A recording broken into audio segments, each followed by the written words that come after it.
Boa tarde, eu sou a professora Maria Luísa Polentini Facuri. O meu último vídeo foi sobre a história da pavlova. Hoje eu vou falar sobre o doce que era o predileto da minha mãe, o babalrum. Então, antes de falar especificamente sobre o babalrum, eu contarei um pouco sobre o gugelhuf, ou chamado bolo Bandit, que acredita-se que deu origem ao babalrum. E esse bolo era um bolo fermentado, não muito doce, tradicional na Alemanha, na Áustria, Hungria, na Suíça e também na França. Então esse bolo, após ser assado, ele ficava parecendo um turbante por causa da forma utilizada. E algumas receitas utilizam amêndoa também para decorá-lo. A massa do gugelhuf e do brioche são massas muito macias e elas são trabalhadas com manteiga e ovos para ficar com a textura de bolo e a crosta macia. O formato do gugelhuf lembra os toques, né, os chapéus dos chefes de antigamente.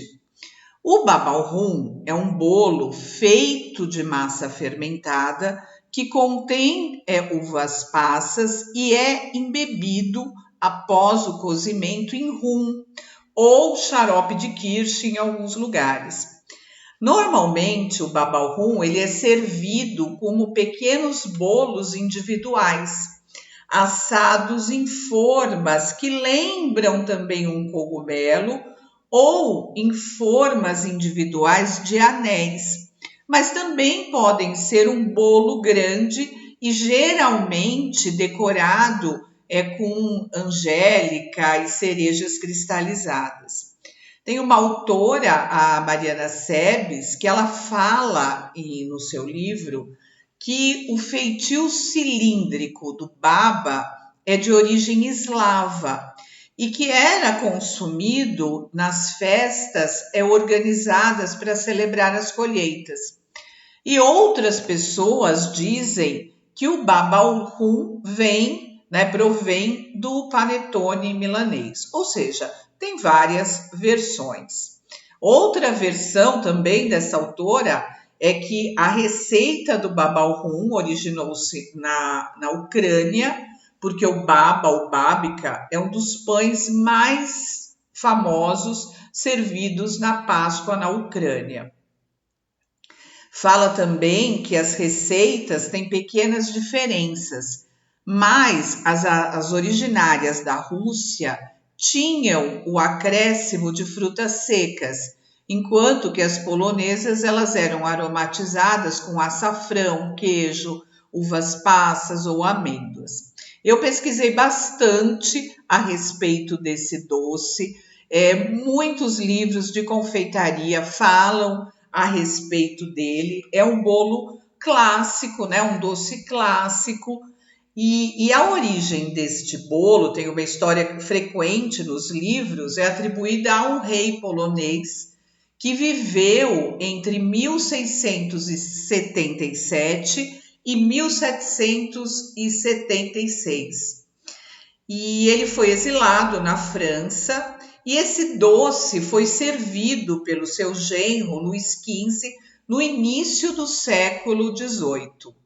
E esse ex-rei, ele ficou famoso por sua gula, por sua glutonice.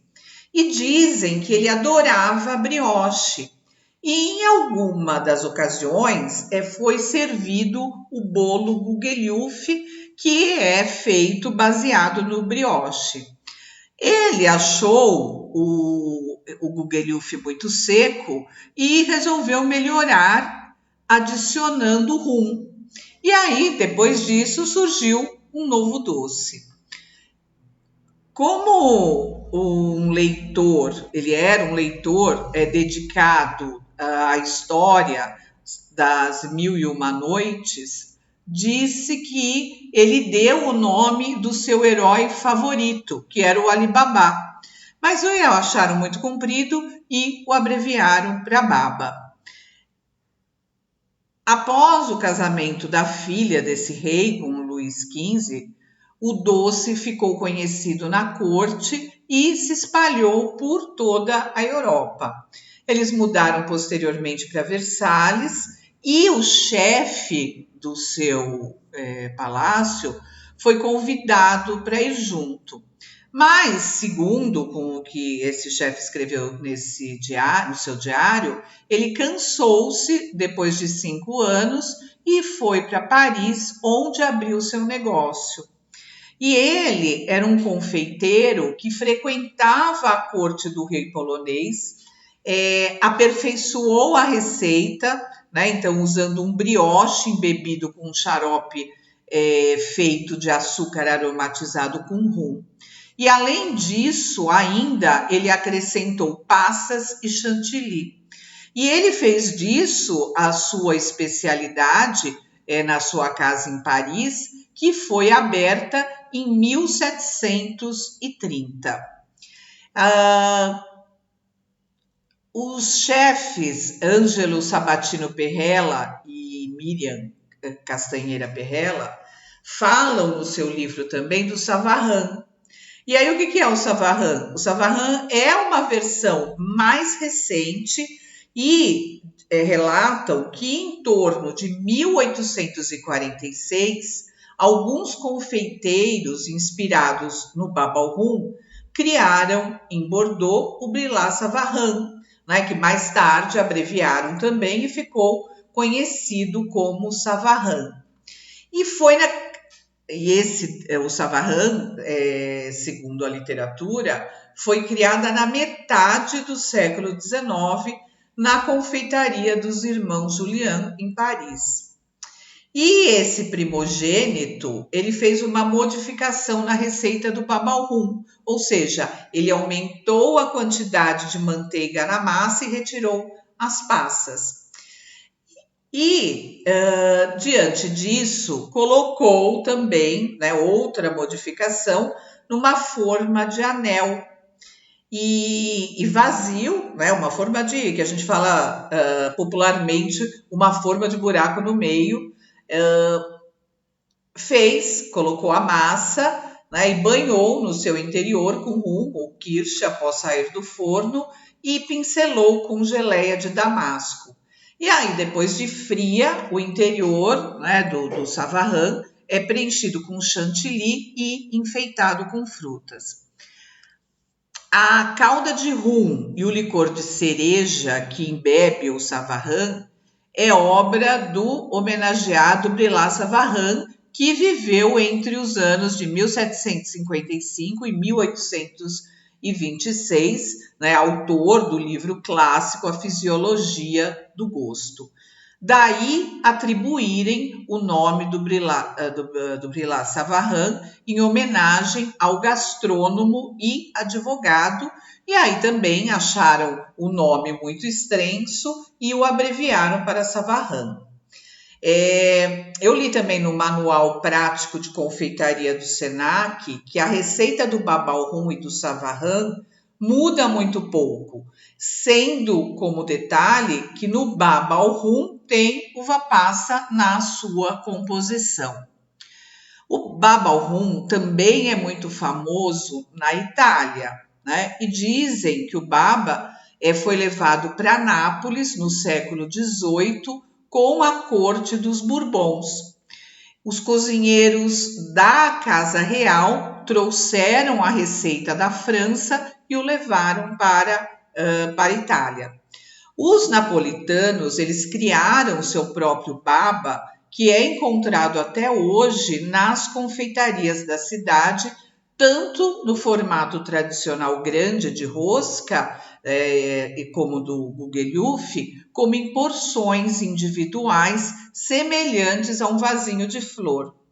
O baba é sempre embebido em bastante calda, normalmente à base de rum, mas as versões com limoncello estão se tornando populares. Tanto que na Itália, inclusive na região da Toscana, em várias lojas tem o Bab al Rum e o baba ao limoncello, o baba ao rum, também em compotas, como se fosse compotas, em vidros muito bonitos, e o baba ao rum é colocado nesses vidros na forma de compota. E muitas lojas, o baba ao limoncello. Então, geralmente, o baba ao rum, e ele é um bolo, né? Como eu já falei muitas vezes, é um bolo de massa muito leve, geralmente com passas e embebido na calda. E o savarrã, ele possui também uma massa perfumada, úmida, porque ele é também regado com a mistura de calda ou com o rum. A diferença entre os dois é que o savarrã, ao contrário do baba, não costuma levar passas, né? Então, quando bem feito, o baba ao rum é uma das mais finas e delicadas sobremesas, é um clássico da cozinha francesa tradicional que jamais perderá a sua majestade. Quando eu falei que eu iria fazer um vídeo falando sobre o baba ao rum, até o professor Ricardo Abdala falou para mim, mas você vai fazer um vídeo sobre o baba ao rum? Não é um doce muito conhecido, mas para quem é da área sabe, né, que trata-se de uma sobremesa fina, delicada. E aí também eu não poderia deixar de pesquisar nos textos do jornalista J. Dias Lopes, o qual, assim, todo mundo sabe que eu sou fã incondicional. E ele escreveu em uma edição especial da revista Gosto sobre o assunto. E como tudo que ele escreve é sempre de muita profundidade, com detalhes muito ricos.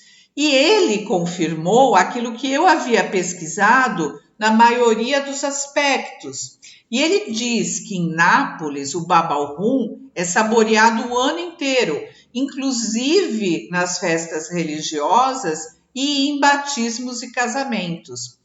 Ele ainda relata na matéria que no filme A Festa de Babette foi a sobremesa servida e a personagem principal confessa ter aprendido a receita quando ela era chefe de um café que foi inaugurado em 1802 e frequentado pela aristocracia de Paris.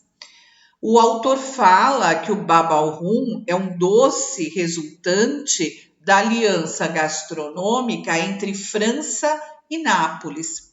E ainda, eu fui pesquisar também no livro do Carluccio, que ele fala do baba Vesúvio ao rum e diz que é da época da ocupação francesa na Itália. Ele comenta também, né, sobre a dificuldade de encontrar um recipiente para fazer uma grande baba no formato do Vesúvio. E aí ele orienta que pode ir ao forno em qualquer recipiente cônico de forma que lembre o vulcão.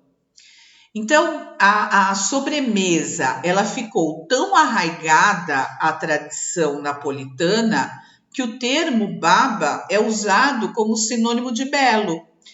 O doce deve ser consumido no mesmo dia que é preparado ou mais tardar no dia seguinte. Não é um doce que você pode guardar durante muito tempo. No baba ao rum, contemporaneamente falando, ocorreram algumas modificações do original, mas que o deixaram tão deliciosos quanto. Né? Então, como eu falei, da questão das compotas maravilhosas de baba ao limoncello, né? Que tem sido muito comum. Aqui no Brasil, o doce ele foi introduzido quando os imigrantes italianos estabeleceram-se no nosso país. E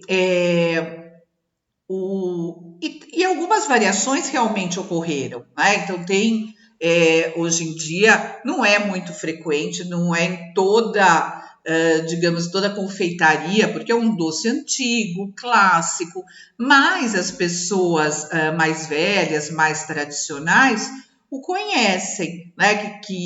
E até o professor e chefe Ricardo Abdala, ele, baseado em uma receita de um bistrô, ele também substitui a manteiga tradicional por manteiga de frutas oleaginosas, especificamente por avelãs. E isso mostra que, apesar de ser um doce clássico, ele vai tendo evoluções e modificações de acordo com o tempo. Eu e o professor até já combinamos que, se tudo der certo, nós daremos um curso sobre doces de Natal e ensinaremos essa receita e outras mais. Né? Então, o baba ao rum ou o baba ao limoncello está na nossa lista de doces, né? Então, assim como o marrom glacé, o boconote, o doce de vinho, enfim, outros doces tradicionais de Natal. Então é isso, espero que vocês tenham gostado. Eu vou postar a foto, né? Até uma foto do professor Ricardo Abdala e espero que gostem. Obrigada.